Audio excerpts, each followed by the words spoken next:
Boa noite, irmãos. Graça e paz. Amém? Que honra estar aqui com vocês. Meu nome é Guilherme, como o pastor Eli disse, que honra. Pastor Eli, Sueli, muito obrigado, por estar aqui, pelo convite, Estou aqui no Centro de Treinamento Bíblico Rema nesses dias dando aula. E como tem sido bênção, viu, irmãos? Meu Deus do céu. Eu costumo dizer que assim, eu estou ensinando, mas eu estou aprendendo. Eu aproveitar ao máximo esse laboratório para aprender mais, nos conectando com os líderes, com os pastores, pastor Daniel, e tem sido realmente uma bênção. Feche os teus olhos, vamos orar. Curva a sua cabeça. Pai, obrigado em nome de Jesus por esse tempo aqui na tua igreja, na tua casa. Pai, em nome de Jesus eu peço que o Senhor ilumine os olhos do entendimento de cada um que está aqui essa noite. Abra, Senhor, em nome de Jesus, ouvidos e olhos espirituais para poder receber, perceber tudo aquilo que o Senhor tem para nós nessa noite.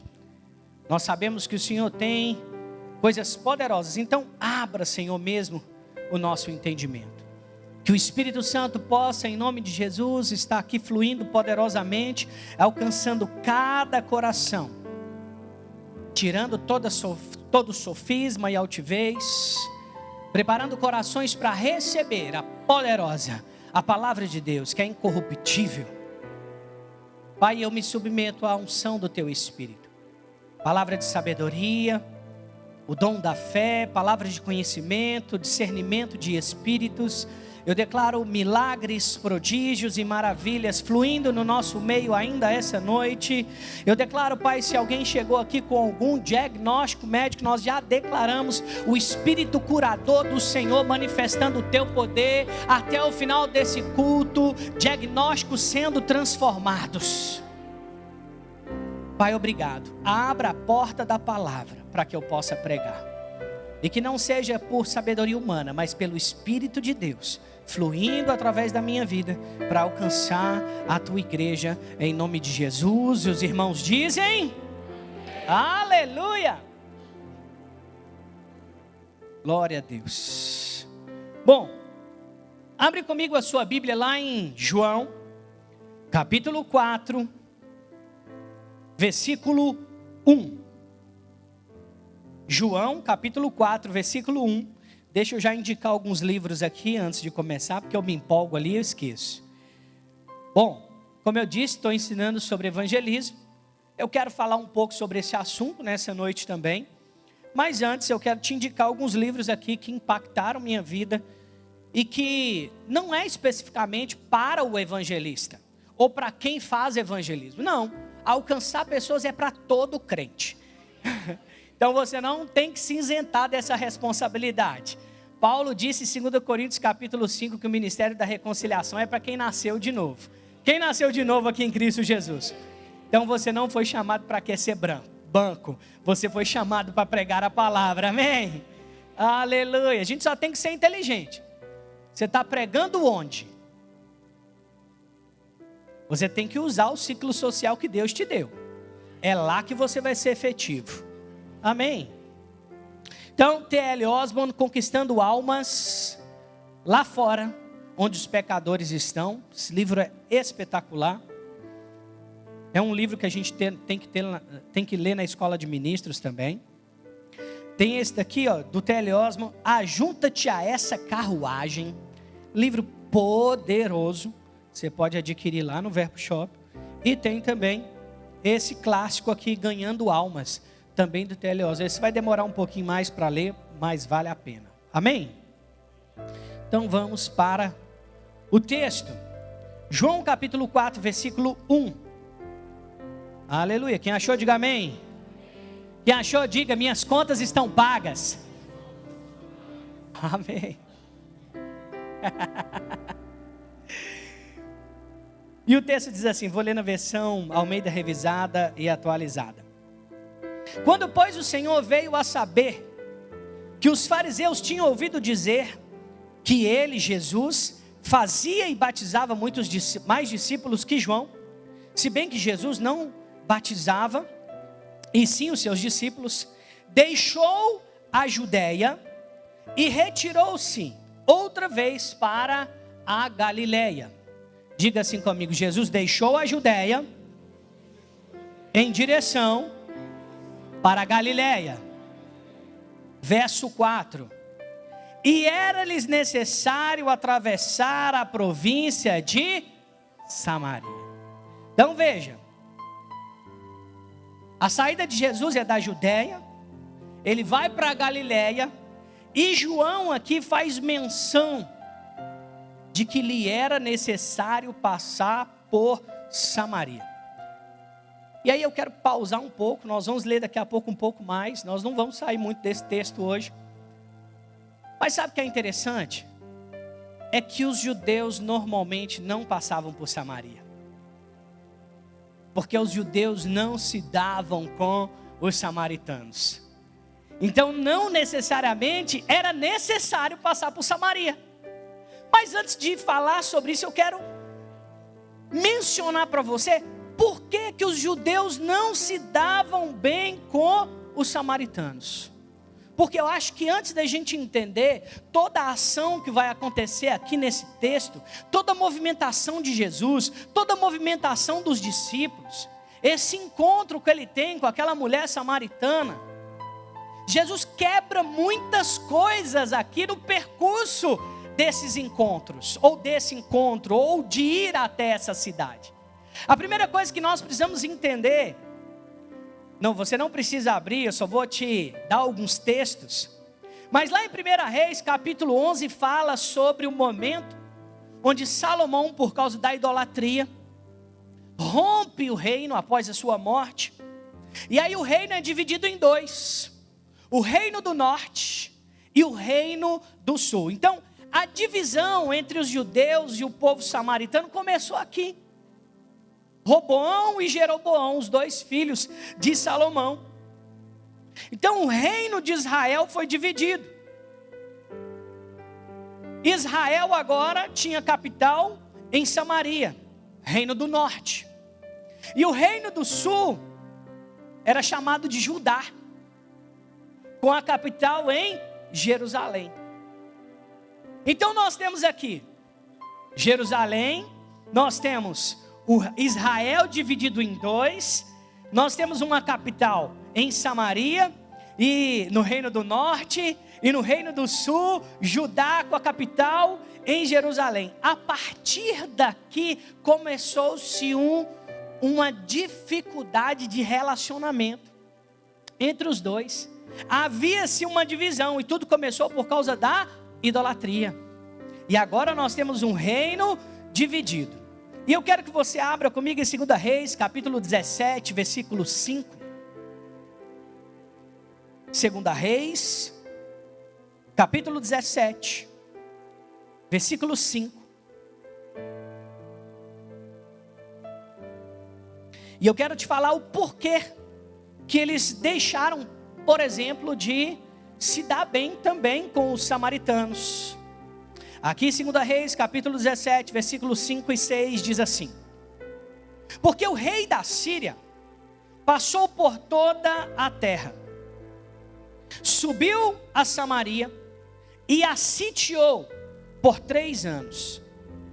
No ano 9 de Oséias, o rei da Síria tomou a Samaria e transportou a Israel para a Síria, e o fez habitar em Ala, junto a Abor e ao rio Gozã, e nas cidades dos Medos.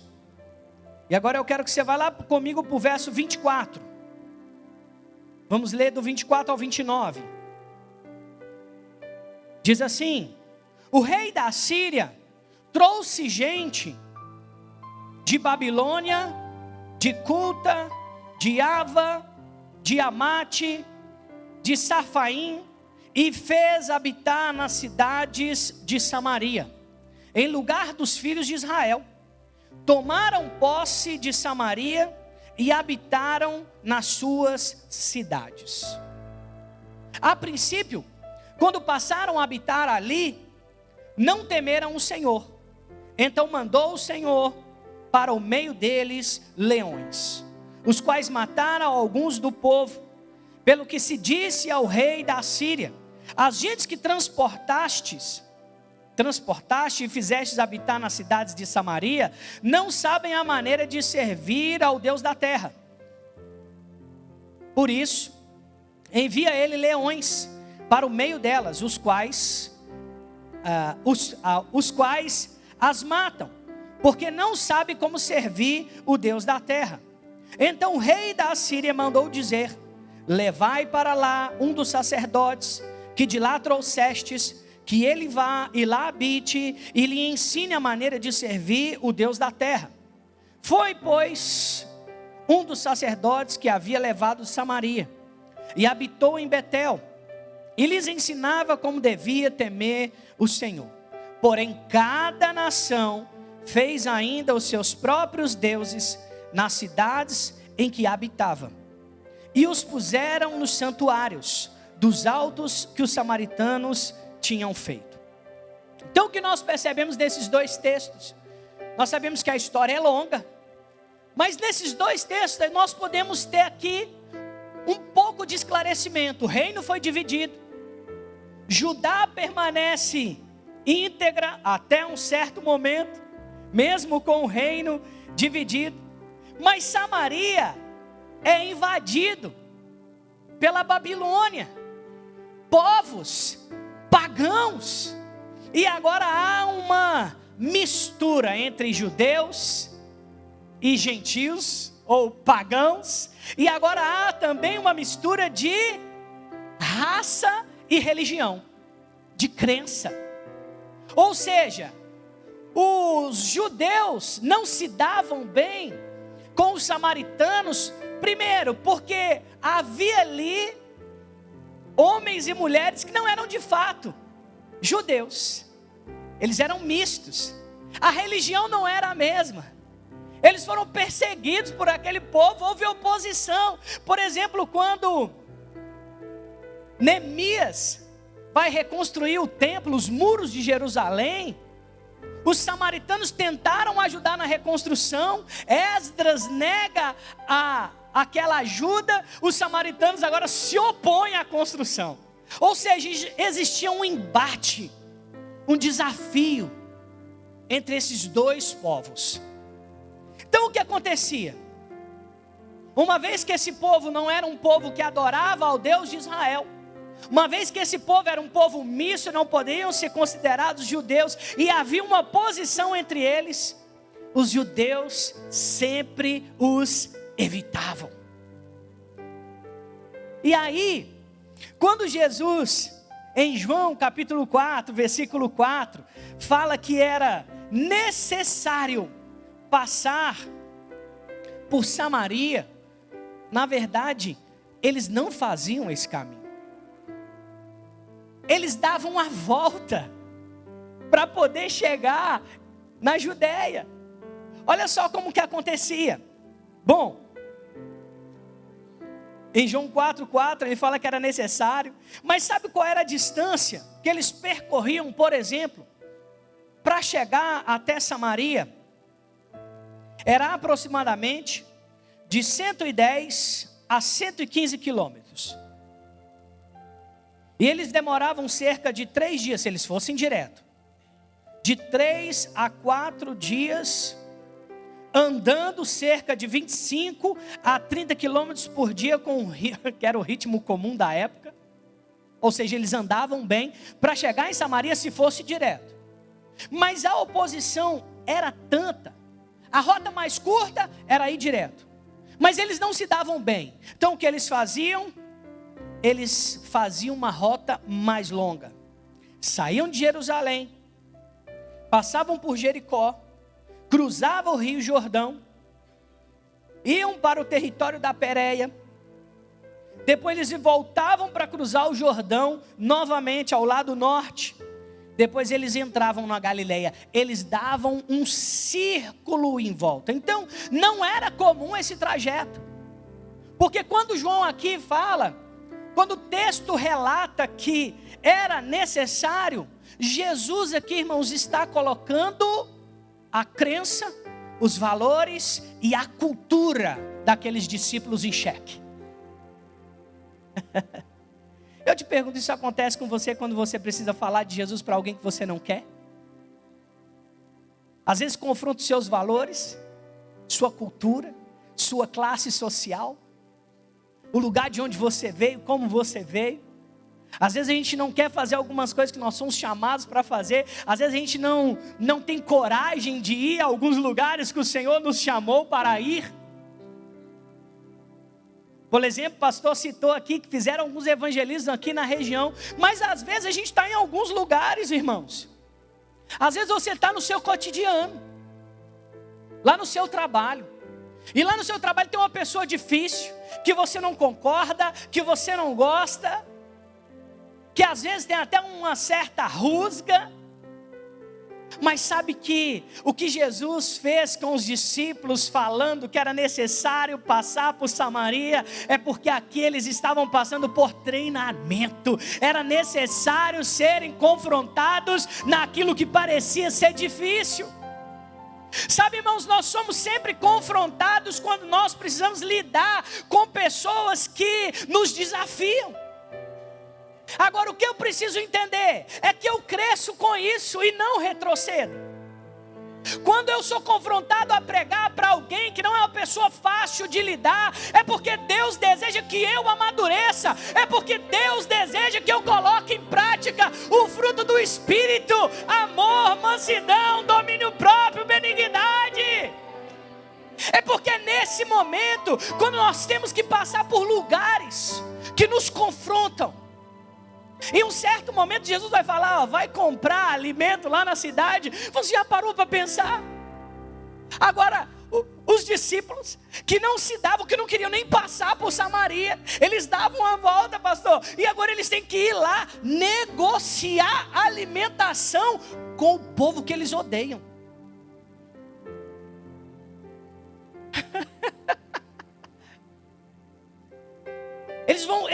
Eles vão, ordenança do mestre, vai comprar alimento na cidade.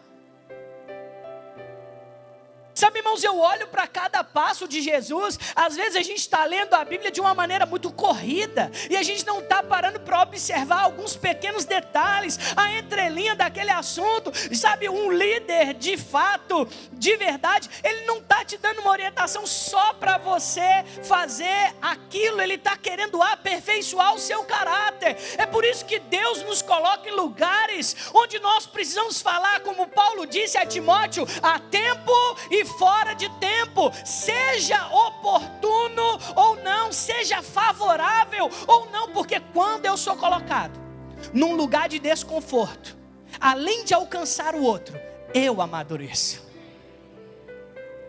Oh, aleluia. Deus não plantou a sua igreja na terra somente para a gente ter cultos bem elaborados. Deus não plantou a sua igreja na terra só para a gente vir e aqui virar clube social. Esse não é o propósito. A igreja do Senhor é uma incubadora. Ela está preparando homens e mulheres capazes, cheios do Espírito Santo, cheios do poder, para levar essa palavra. Sabe, irmãos, nessa noite eu quero mesmo que você saia daqui incentivado, porque Deus te deu algo. Deus colocou você em um lugar que o pastor não pode estar. Oh, aleluia.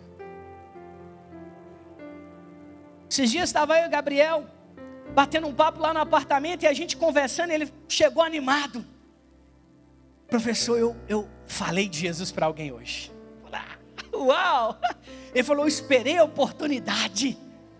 E aí quando deu a oportunidade, eu entrei. Sabe, irmãos, nós precisamos ter intencionalidade na pregação. A gente precisa estar atento, observando cada fala, cada detalhe, o lugar que eu estou inserido, porque vai chegar um momento naquele lugar, sabe, que a gente não está.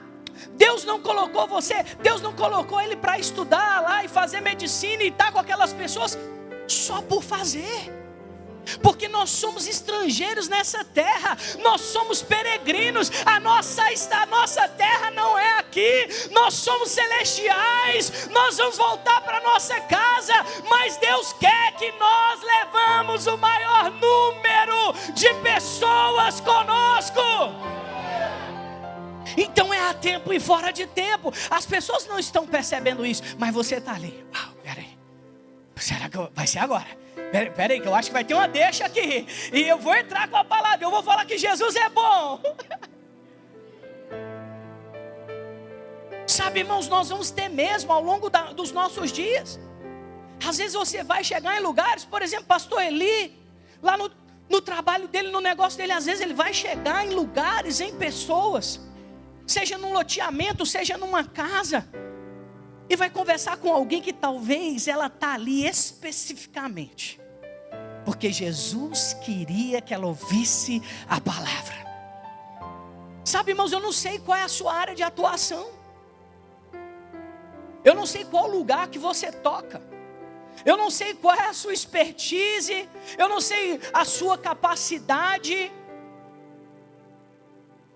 Mas eu gosto de uma frase de Agostinho de Hipona que ele diz que Deus ama cada um de nós como se só existisse um de nós. Ou seja, Deus ele trabalha individualmente conosco em cada coisa, em cada área, numa individualidade perfeita. Por quê? Ele quer comissionar você, ele não quer chamar outra pessoa, ele quer que você se identifique com o chamado, com o propósito, com a vocação.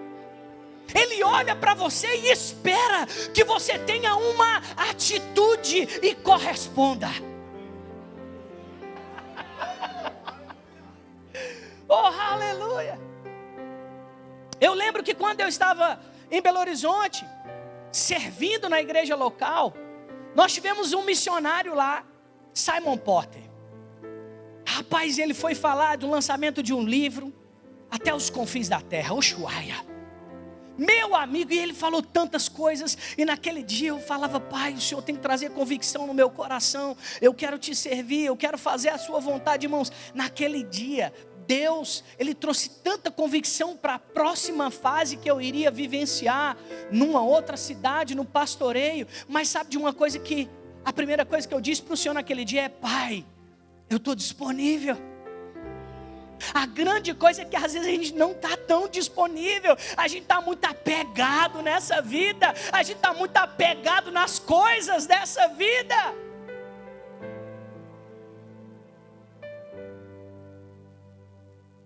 Aquele que quiser achar a sua vida nesse mundo, perdê-la-á. Não adianta, isso aqui é passageiro. Paulo disse. Ele disse: olha, isso aqui é temporário, é passageiro. John Bevere diz que esse tempo presente aqui é considerado como tempo zero em relação à eternidade. Agora, nesse tempo zero, pensa comigo, nesse tempo que é tão pouco. Salmos capítulo 90 fala 70, 80, passar disso é cansaço. Salmos capítulo 91 fala que se você orar, Deus vai te dar longevidade. Mas vamos pensar que Deus te dê 100 anos para você cumprir o seu propósito na terra. Vamos pensar que 100 anos é muito, e de fato é. 100 anos em relação à eternidade é zero. Mas é nesse tempo zero que Deus nos deu aqui na terra que nós vamos construir uma vida na eternidade. É nesse tempo zero que nós vamos chegar diante do Senhor, construindo tudo aqui, pregando, falando, anunciando boas obras, prata, ouro. Irmãos, é nesse tempo. E nós vamos nos apresentar diante do Senhor naquele dia, e Ele vai falar, ou Ele vai dizer: servo bom e fiel, ou Ele vai dizer: eu não te conheço. Mas o fato é nesse tempo. É agora. Então vale a pena, irmãos, enfrentar os desafios. Vale a pena enfrentar a pressão. Vale a pena enfrentar. Vale a pena amadurecer. Oh, aleluia.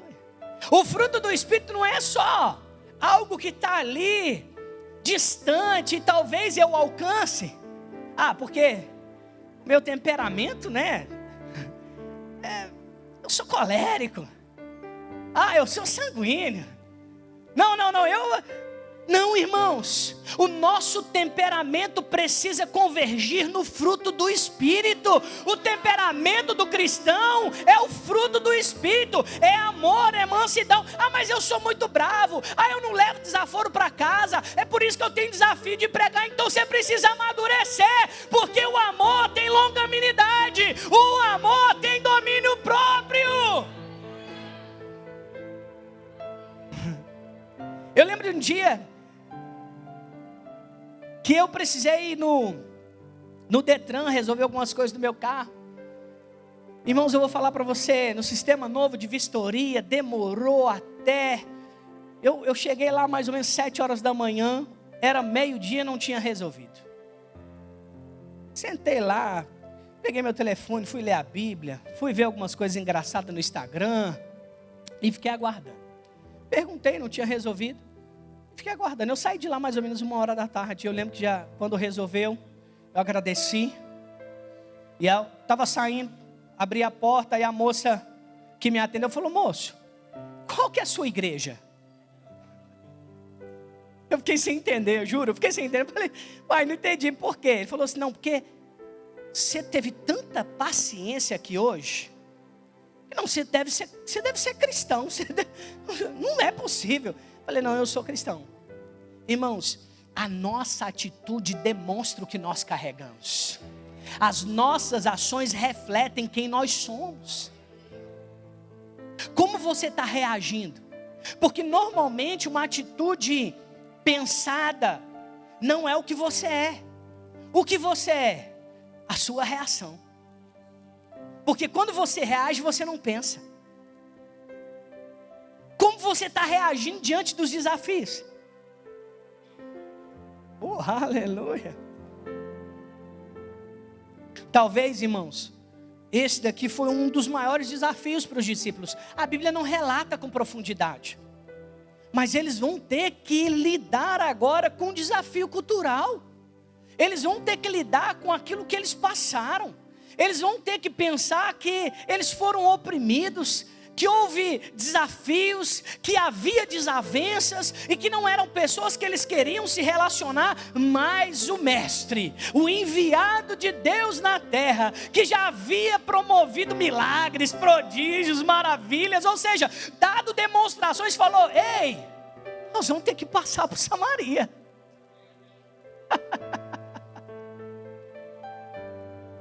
Algumas pessoas que nós precisamos pregar, não é propriamente, irmãos, e eu digo para você, embora elas vão ser salvas, mas tem muito mais a ver com o seu aperfeiçoamento do que com elas. Sabe aquele vizinho difícil? Pensa aí numa pessoa que, às vezes você tem um desafio. Sabe, é com ferro que afia ferro. Você sabia que Provérbios 27:17 fala sobre isso? O ferro afia o ferro e o amigo o seu irmão. O que significa isso? Não tem como amolar uma faca com maçãs. Tem que ter uma superfície mais dura.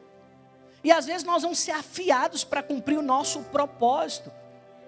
Uma faca só vai cortar bem se nós utilizarmos ali uma pedra de esmeril, sei lá, algum objeto mais firme do que ela, para que ela possa cumprir o seu propósito. Alguns desafios que nós passamos é justamente para que nós possamos nos tornar pessoas mais fortes, melhores, resilientes, mais capazes, mais preparados. Sabe aquele questionamento bíblico que você não soube responder, e aí você volta para casa e fala: eu vou precisar estudar um pouquinho mais, porque aquilo ali eu não domino, mas eu vou estudar.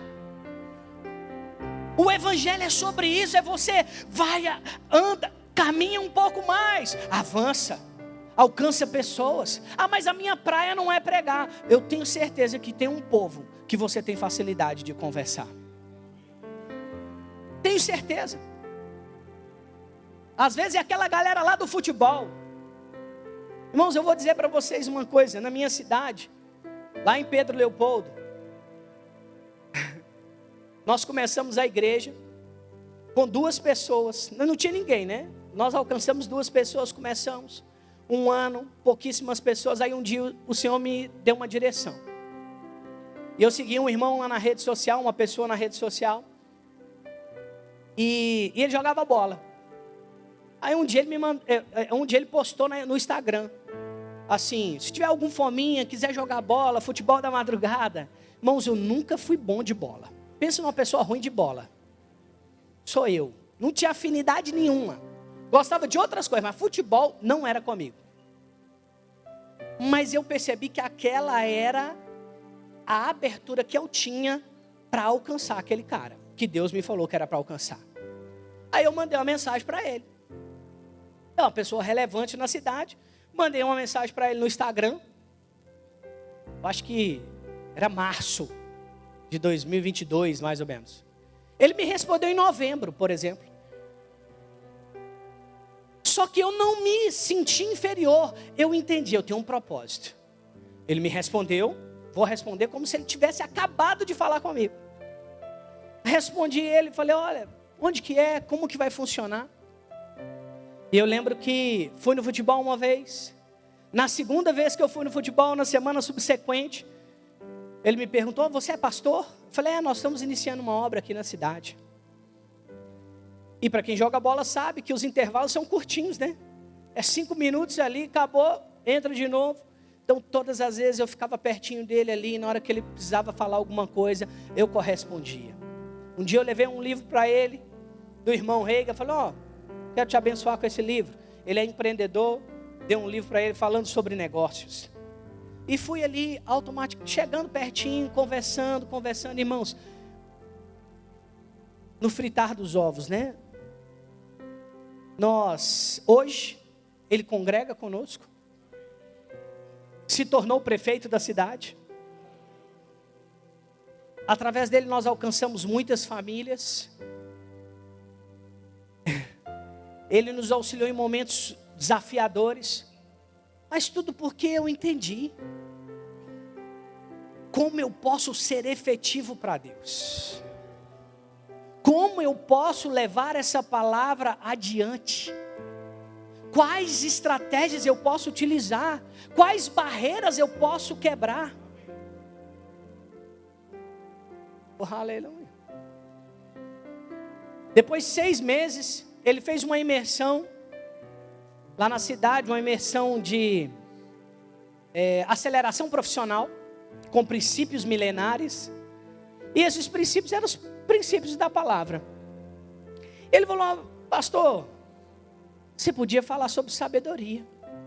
Irmãos, fomos lá num evento muito legal, falei sobre sabedoria, mais 4 famílias alcançadas. E eu falo para vocês, irmãos, começamos ali com um futebol, uma prosa despretensiosa, uma boa conversa, aproveitando cada oportunidade. Recentemente, eu trouxe ele para perto, mais algumas pessoas, nós lançamos um projeto lá na igreja, que é o negócio é crer. Através dessa família, nós colocamos na igreja, estratégias evangelísticas, nós colocamos dentro da igreja quase 400 empreendedores e 70% não crente. Eu tive que romper com o desafio. Eu tive que colocar à prova minhas habilidades.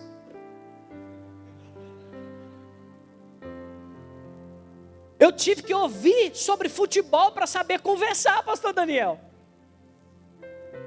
Eu tive que ouvir, não tinha tanto interesse, mas eu comecei a ter que ouvir um pouquinho de Itatiaia, tive que assistir um pouco de esporte, para poder na hora de conversar, ter um pouquinho de prosa, de conversa. Sabe, irmãos, a gente precisa entender que Deus não nos chamou para ficar numa zona de conforto. O Senhor não nos chamou para a gente entender o evangelho assim, se der eu faço, se eu conseguir eu vou, não. Cada um de nós foi chamado para falar de Jesus mesmo com os desafios. É um fato. Como que eu vou contribuir? Sabe, esse é o momento de você pensar, qual área que eu estou inserido? Onde Deus me colocou? Lá naquela van lá do Gabriel voltando da faculdade, eu não podia estar lá. Pastor Daniel não podia estar lá. Mas Gabriel estava cheio do Espírito Santo. Onde Deus colocou você? Onde os dons vão operar é lá onde você está. Deus te deu um púlpito, o púlpito da vida. Onde você está, irmãos, você é boca de Deus. Você é responsável por ser Jesus naquele lugar. É alguém quando estiver perto de você, irmãos, e falar assim, nossa, eu estou com uma enxaqueca hoje. Você dizer, rapaz, você sabe que a Bíblia fala sobre cura? Ou a Bíblia fala sobre isso, a Bíblia fala isso. Você não precisa sofrer com isso. Eu posso orar por você. Uai, como assim? A Bíblia me deu autoridade sobre enfermidades. Eu vou impor as mãos na sua cabeça e você nunca mais vai sentir dor. Ousadia. Cadê a nossa coragem? Cadê o Cristo revelado dentro de nós? Cadê os dons do Espírito Santo em manifestação? Não é só sobre vir ao culto, é sobre revelar Jesus no meu cotidiano. Oh, aleluia. Oh, aleluia.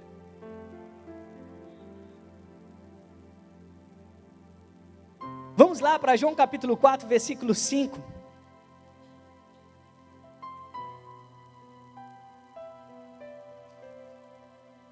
Pastor, me perdi no tempo aqui. Eu vou até que horas? Eu soltei meu tempo aqui agora. Me empolguei, ó. Oh, meu Deus. 34. Aleluia, 35. Aleluia. Me fala aí, que aí eu... Hã? Ah. O pessoal falou assim, meu Deus do céu. O pastor falou 15 para 9. Oh, aleluia. Verso 5.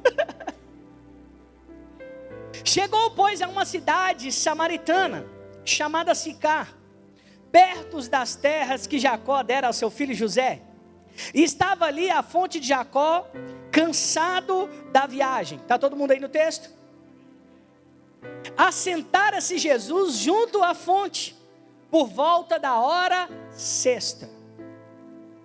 Os judeus começam a contar o dia a partir de 6 horas da manhã. É a primeira hora. Então, hora sexta é meio-dia. É o sol no talo. Na Palestina, imagina? Aquele lugar desértico. Meio-dia aqui. Que está frio demais, já aquece a gente, imagina naquele sol. Aí veja, continua o texto. Nisto veio uma mulher samaritana tirar água. Disse Jesus, dai-me de beber. Gente, só para lembrar, os judeus não se davam com os samaritanos e os samaritanos sabiam. E culturalmente um homem judeu não falava com uma mulher assim, não era tão comum. E aí nós olhamos para esse texto, aparece uma mulher, ela é samaritana, ou seja, origem mista e pagã. E aí Jesus, a estratégia de Jesus, estou com sede, me dá um copo de água. Às vezes nós estamos pensando o evangelho de uma forma muito complexa. Às vezes nós estamos pensando o evangelho assim, não, eu preciso ter uma estratégia, eu preciso montar isso, eu preciso... Não, a gente só precisa estar disponível e aproveitar a oportunidade. Tem muito mais a ver com uma consciência cristã do que propriamente em saber fazer. Não, se eu sou filho, e se eu preciso compartilhar o evangelho, eu só preciso estar disponível. Paulo diz, irmãos, eu não venho, lá nos Coríntios ele fala, eu não venho para falar com vocês com sabedoria humana, mas eu venho para falar com vocês no poder de Deus. É Deus que te dá a oportunidade, é no poder de Deus, amém? Verso 8. pois seus discípulos, Jesus diz, dai-me de beber, pois seus discípulos tinham ido à cidade para comprar alimentos. Então lhe disse a mulher samaritana, como sendo tu judeu, pede-me de beber, que sou mulher samaritana, porque os judeus não se dão com os samaritanos. Replicou Jesus, se conheceras o dom de Deus, e quem é que te pede, dá-me de beber, tu lhe pedirias, e ele te daria água viva. Uau! Respondeu-lhe ela, Senhor, tu não tens como que tirar, e o poço é fundo, onde pois tem água viva? És tu porventura maior do que Jacó, nosso pai, que deu o poço do qual ele mesmo bebeu, e bem assim seus filhos e seu gado?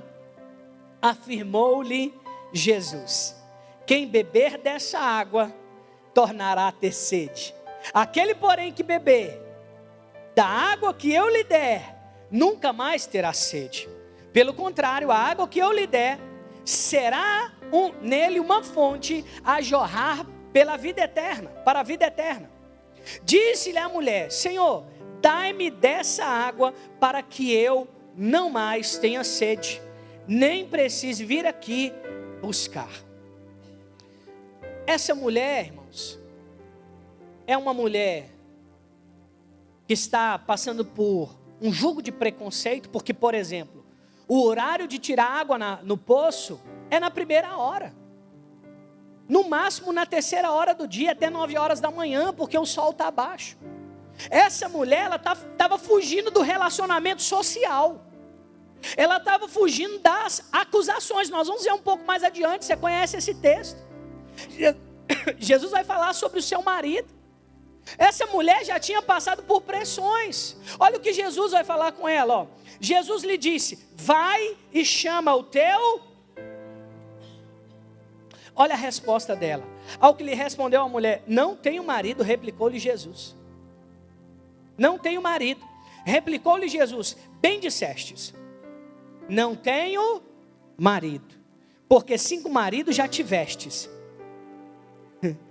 E o que agora tens, não é teu marido. Isso dissestes com verdade. Eu não sei se você já pregou assim, se você já entendeu assim, mas eu já preguei assim, agora eu analisei melhor esse texto, estava estudando um pouco mais. A gente tem aqui o hábito de julgar essa mulher como uma mulher qualquer, uma mulher sem vergonha. Mas na verdade, naquela época, uma mulher não poderia abandonar o seu casamento assim. Porque as mulheres não poderiam dar cartas de divórcio. Quem poderia dar carta de divórcio era o marido. Então possivelmente essa mulher casou uma vez, o marido porventura achou essa mulher inútil, deu carta de divórcio, ela casou, a segunda vez achou que ia dar certo, e ela recebeu novamente uma carta de divórcio, porque Jesus não fala, ele menciona ela, cadê o seu marido? Ela diz, não tenho marido. Ele falou, você já teve 5. Então ela teve de fato 5 relacionamentos de casamento, mas ela possivelmente recebeu cartas de divórcio. Esse é um assunto que é discutido entre os teólogos.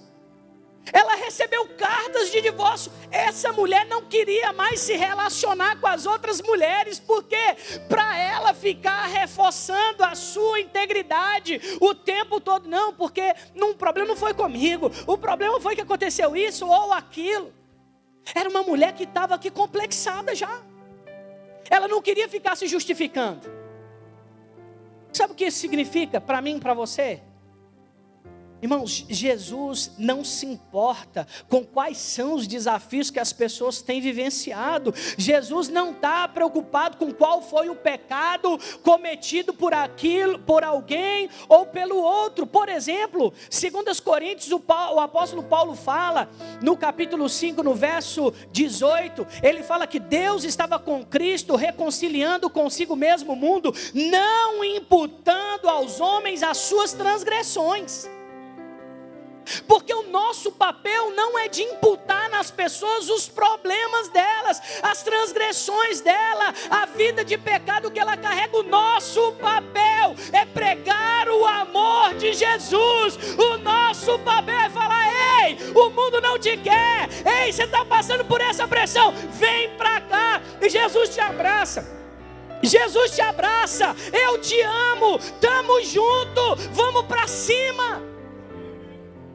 O nosso papel é trazer as pessoas para perto, não é repudiá-las. A religião vai repudiá-las. O religioso vai dizer: ei, não pode fumar, não pode beber, rapaz, você vai morrer, vai para o inferno. Jesus diria: rapaz, seu fardo está pesado, eu tenho algo que pode te aliviar, mas vamos caminhar comigo, pega meu jugo e aprenda de mim, que sou manso e humilde de coração. Ele diz: vamos andar junto. Evangelho é andar junto, irmãos. Evangelho é caminhar junto, mesmo sabendo que as pessoas não são perfeitas. Lembra daquele jovem rico? Chegou diante de Jesus: ah, Senhor, bom mestre. Jesus já disse: quem é bom? Bom é Deus que está no céu. Ninguém é bom. Foi Jesus que disse. Como eu faço para herdar a vida eterna? Ele falou: honra teu pai e tua mãe. Falou: Senhor, essas coisas eu já faço desde criança. Deixa comigo, eu sou bom nessas coisas de seguir a lei. Jesus falou: então uma coisa lhe falta. Você quer herdar a vida eterna? Não quer apego nesse mundo? Vem me seguir, vende as suas coisas, dá aos pobres. A Bíblia fala que esse homem saiu triste da presença de Jesus. Algumas pessoas até parecem que estão frutificando. Existem algumas pessoas que até parecem que são realmente crentes de verdade, mas ao invés de trazer para perto, elas estão se afastando do Evangelho. Sabe, irmãos, Deus nos chamou. Eu queria chamar o restante da turma do louvor, vem para cá, para a gente caminhar para finalizar juntos. Deus nessa noite, Ele quer que a gente estenda a nossa mão para servir ao próximo. Deus quer que você esteja, sabe, irmãos, Jesus foi confrontado muitas vezes, porque estava sentado com publicanos e pecadores. Porque aparentemente não é esse público do qual os religiosos querem que nós estejamos. Essa é a grande questão. Aparentemente não é esse o lugar que nós devemos estar, mas nós fomos chamados para ser luz no mundo, sal da terra. Como é que você vai ser luz no saleiro? Como você vai ser sal no saleiro? Só é possível dar sabor ou transformar a vida do outro se você estiver lá fora temperando o mundo, temperando as pessoas com a palavra, com o Evangelho. Oh, aleluia. Sendo cordial, sendo diferente. Sabe, irmãos, esses dias vindo para cá, para Bauru, passei em alguns lugares e eu percebi assim, algumas pessoas, oh, bom dia, tudo bem? As pessoas são sérias. Fala que, eu acho que é mineiro que é muito cordial, né? Mas não é, irmãos, o crente tem que ser assim.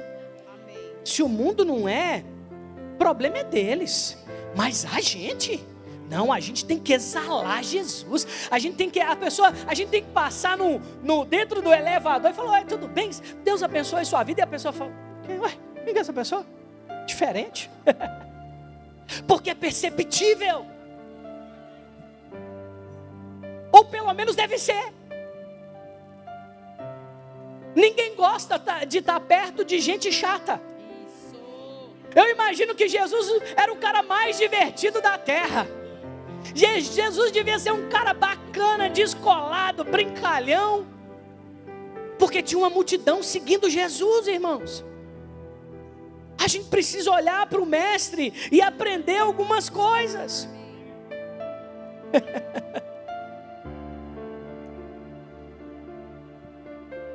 Jesus fala com aquela mulher. Ele vence os desafios, ele vence, ele passa por cima da cultura da época. Jesus vence Jesus passa por cima das convicções judaicas, porque ele era judeu.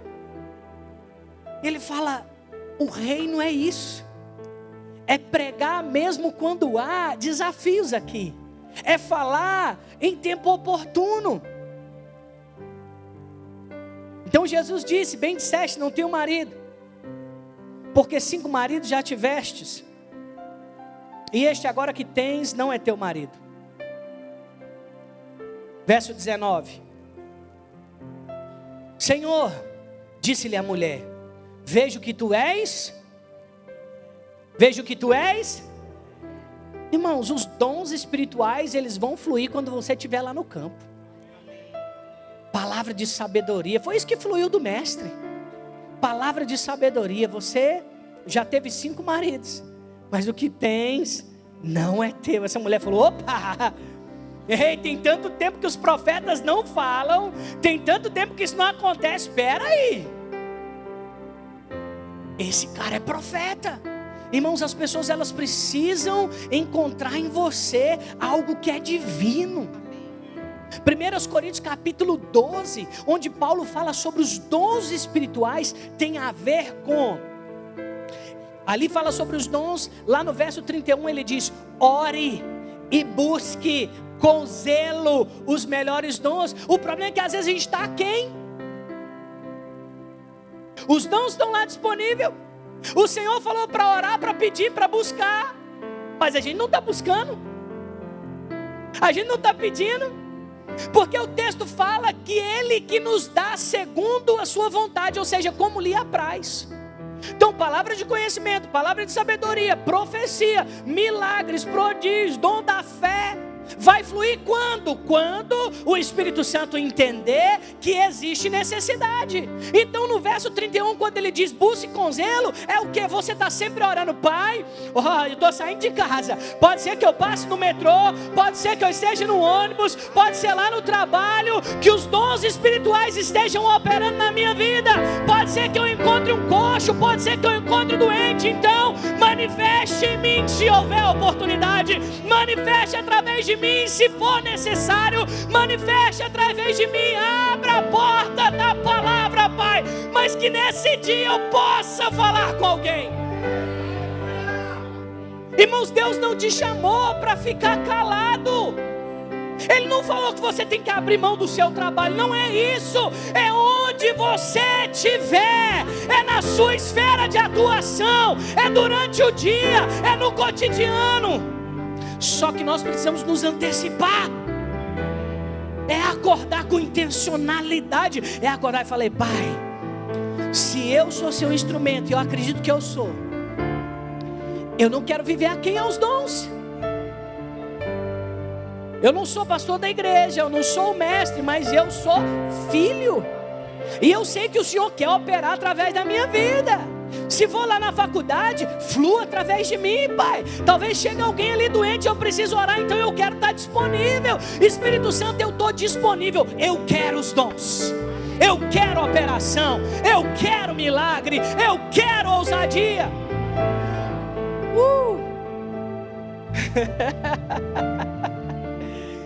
Debaixo de pressão, irmãos, em Atos capítulo 4,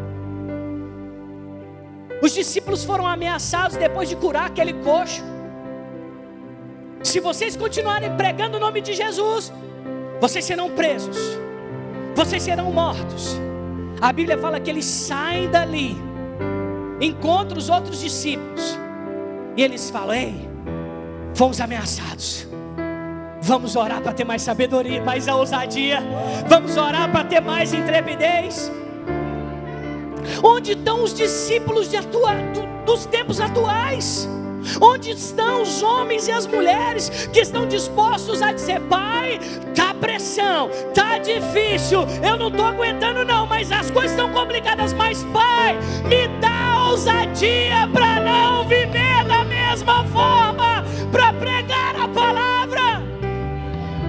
Me dá ousadia, me dá ousadia, Pai. A Bíblia fala que eles oraram, o chão tremeu, eles foram batizados mais uma vez e saíram pregando ousadamente. Ai, irmãos, eu tenho orado para que nesses últimos dias nós estejamos mais avivados, mais desejosos para cumprir o papel. Enquanto eu estou aqui, lá sábado agora, lá na nossa igreja, em Pedro Leopoldo, nós tivemos um treinamento de evangelismo. E nós temos acontecendo nesse final de semana lá, o segundo maior rodeio do Brasil. Pedro Leopoldo Rodeio Show. Um monte de artista, mais de 30 mil pessoas passam pelo evento. Irmãos, nós como igreja não podemos ver essas coisas e simplesmente falar assim: tudo bem. Não.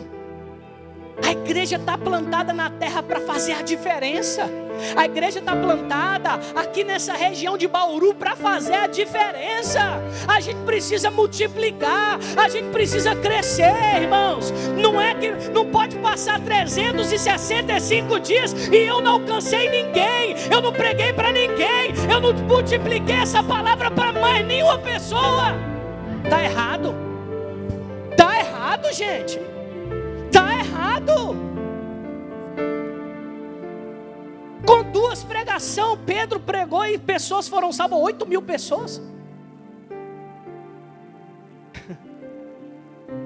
Nós precisamos avançar com essa palavra. A Bíblia fala que essa mulher samaritana, ela sai. A Bíblia fala que ela largou o seu cântaro e ela voltou até a cidade. Onde ela sentia vergonha, agora ela tem ousadia. Você já parou para pensar que as pessoas, talvez você não foi chamado para uma multidão, mas você já parou para pensar que aquela uma pessoa que Deus te der para alcançar, ela pode ser responsável por alcançar uma multidão? Aquela mulher saiu dali, Jesus foi lá, se compadeceu, falou com aquela mulher, uma palavra de sabedoria veio de dentro de Jesus, os dons espirituais fluindo, ele alcançou o coração daquela mulher. Ela diz, eu vejo que tu és profeta. Aí naquele momento que ela percebeu o lado espiritual de Jesus, sabe o que ela fez? Ela falou, Senhor, onde é a adoração verdadeira? Ela não mudou de assunto, na verdade ela quis se organizar. Ela falou, peraí, então se você é profeta, onde é a verdadeira adoração? É em Jerusalém? Ou é aqui em Geazi? Ou é aqui em Gerezi, no monte? Onde que é? Onde que nós vamos ter que fazer? Aí Jesus fala assim, vem um tempo, e já chegou. Veio o tempo e já chegou, onde os verdadeiros adoradores adorarão ao Pai em espírito e em verdade. Oh, aleluia! Oh, aleluia! Uma das ferramentas do Espírito Santo para que nós possamos cumprir o seu propósito, onde quer que você esteja, é oração em outras línguas. Batismo no Espírito Santo, irmãos. Você vai estar dentro do seu carro. Pai, o que é que o Senhor quer fazer hoje? Flua, se enchendo. Se enchendo, se enchendo, se enchendo. Oh, aleluia! Aquela mulher saiu dali, irmãos. Ela saiu dali e foi buscar os samaritanos. Ela começou a dizer, ei, tem um profeta, tem um homem, o Cristo me alcançou, falou tudo que eu estou vivendo, tudo que eu tenho vivido, ele disse para mim. Os discípulos voltam, a mulher saiu, e agora Jesus começa a dizer, ei, vocês estão dizendo que a ceifa vai demorar muito tempo? Ergam os olhos. E os samaritanos estavam vindo. Aquela multidão, irmãos, voltaram 1 quilômetro ela voltou 1 quilômetro para a cidade. Agora 1 quilômetro daqueles homens e mulheres vindo saber quem era o Cristo, quem é que estava falando aquelas coisas. Você já parou para pensar que é lá onde você está? Você vai começar a proferir palavras espirituais, e as pessoas vão começar a se juntar em volta de você e falar assim: como é que é isso aí? Me explica melhor. Como é que é aquilo ali? Rapaz, eu não entendia muito bem a eternidade, não. Me explica um pouco mais sobre a eternidade. Como que vai ser o céu? Como que é essa experiência do Espírito Santo morando dentro? Como é que é esse negócio? As pessoas vão vir até você porque você é uma fonte. E de dentro do seu interior, Jesus diz, do seu interior fluiriam rios, rios, rios, rios, rios de águas vivas fluindo de dentro de você. Essa mulher volta com uma multidão. Jesus prega para aquela multidão de samaritano, e eles creem em Jesus, eles confessam em Jesus. Jesus ainda passa 3 dias naquele lugar, por causa de uma mulher, por causa de um homem cheio do Espírito Santo, por causa de alguém que estava disposto a quebrar alguns paradigmas, alguém que estava disposto a vencer alguns desafios. O evangelho chegou naquela cidade, os samaritanos foram alcançados, aqueles que estavam ali debaixo de uma adoração errada, agora passaram a descobrir que existe o Messias. Fique de pé no seu lugar, irmãos.